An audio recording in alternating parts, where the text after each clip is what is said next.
भारत की सनातन संस्कृति में मान्यताएं और आस्था अद्भुत है। अनूठे और रहस्यों से भरे मंदिरों की परंपराएं भी अनूठी हैं। ऐसे मंदिरों की श्रृंखला में आज हम लेकर आए हैं राजस्थान का एक प्राचीन मंदिर।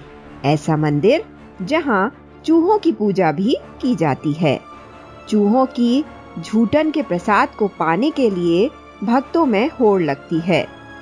ये अविश्वसनीय परंपरा है माता करणी देवी के मंदिर की। करणी माता को चूहों वाली माता भी कहा जाता है। उनके मंदिर में एक दो नहीं 20,000 से ज्यादा चूहे हर समय रहते हैं। आइए आपको बताते हैं चूहों की पूजा के पीछे कौन सा रहस्य छिपा है।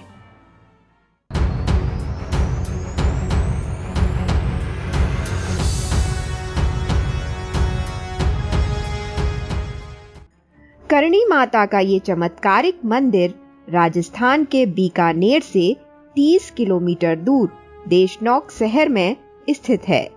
भक्त इसे चूहों वाला मंदिर और मूषक मंदिर के नाम से भी पुकारते हैं। कहा जाता है कि करणी माता का जन्म सन 1387 में एक चारण परिवार में हुआ था। उनका नाम रिघुबाई था।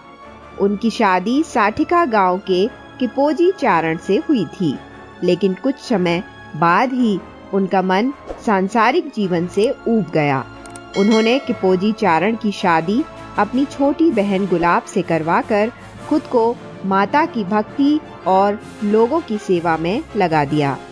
करणी माता बीकानेर राजघराने की कुलदेवी हैं। कहा जाता है कि इनके आशीर्वाद से ही बीकानेर और जोधपुर रियासत की स्थापना हुई थी।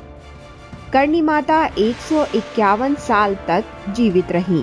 उनके भक्तों ने उनकी मूर्ति की स्थापना कर पूजा शुरू की। पूजा का क्रम अब तक चल रहा है। करणी माता के वर्तमान मंदिर का निर्माण बीकानेर रियासत के महाराजा गंगा सिंह ने 20वीं शताब्दी के शुरुआत में कराया था।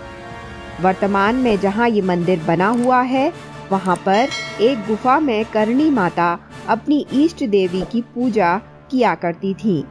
ये गुफा आज भी मंदिर परिसर में बनी हुई है। ये मंदिर 3 हिस्सों में बटा है। इसका पहला हिस्सा सबसे बड़ा है, जहां पर हर शख्स को जाने की अनुमति नहीं है। दूसरे हिस्से में माता के दर्शन होते हैं, जहां एक पत्थर से हर समय पानी निकलता है। उनके मंदिर में हजारों काले चूहे भी रहते हैं। इस मंदिर का सबसे बड़ा रहस्य यही है।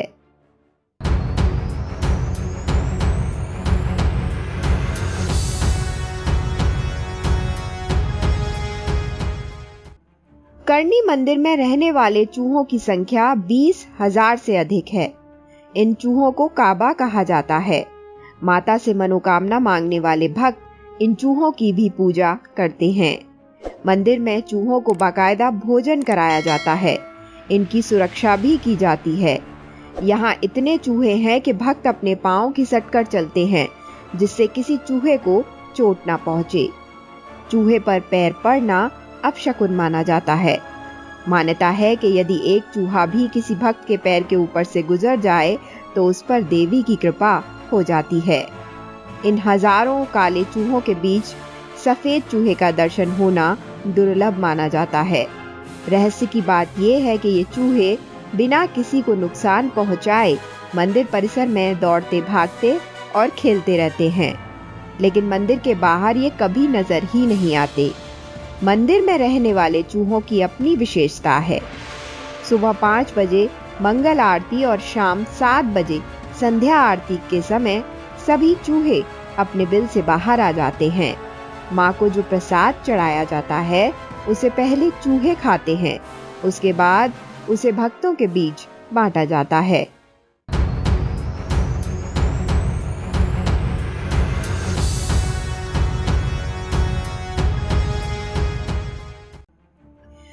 करणी माता के मंदिर में हजारों चूहों की मौजूदगी एक रहस्य है। मंदिर के आसपास के क्षेत्रों में किसी भवन में एक साथ इतने चूहे नहीं रहते।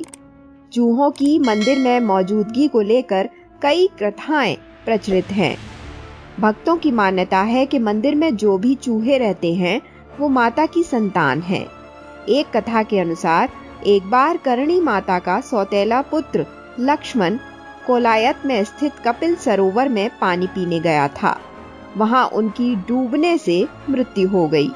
करणी माता ने मृत्यु के देवता यमराज से उसे पुनर्जीवित करने की प्रार्थना की, जिसके बाद यमराज ने उसे चूहे के रूप में पुनर्जीवित कर दिया। हालांकि स्थानीय लोकगीतों में चूहों को लेकर दूसरी ही कथा सुनाई जाती है। इस कथा के अनुसार एक बार 20,000 सैनिकों की एक सेना देशनोक पर आक्रमण करने के लिए गई थी। नगर पर खतरा देख करणी माता ने अपनी शक्ति से पूरी सेना को चूहों में बदल दिया था। बाद में उन चूहों को अपनी सेवा की अनुमति दी। तभी से चूहे माता के दरबार में उनकी रक्षा करते हैं।